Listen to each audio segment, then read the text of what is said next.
Mesdames et messieurs, une fois de plus, bienvenue dans ce journal. Félix Tshisekedi et William Ruto déterminés à mettre fin à l'insécurité dans la partie est de la République démocratique du Congo le plus rapidement possible et à travailler ensemble avec leurs pairs de la communauté africaine de l'Est afin de créer les conditions optimale d'une coopération multilatérale au profit des peuples de la région.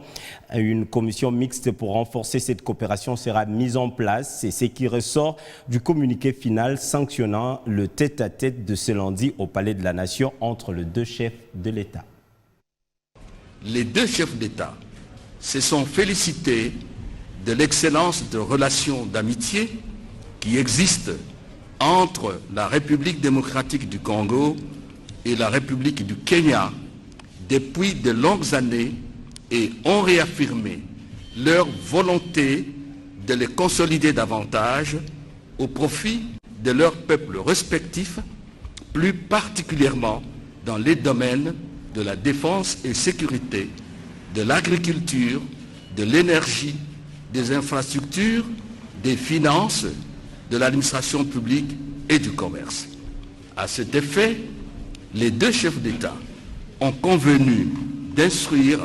leurs gouvernements respectifs de mettre en place un comité mixte qui va réfléchir sur les voies et moyens de renforcer cette coopération et de leur faire des propositions pertinentes dans le plus bref délai. S'agissant de la situation sécuritaire à l'est de la République démocratique du Congo, les deux chefs d'État ont réaffirmé leur détermination de mettre fin à l'insécurité dans cette partie du territoire congolais le plus rapidement possible et de travailler ensemble avec leurs pairs de la communauté d'Afrique de l'Est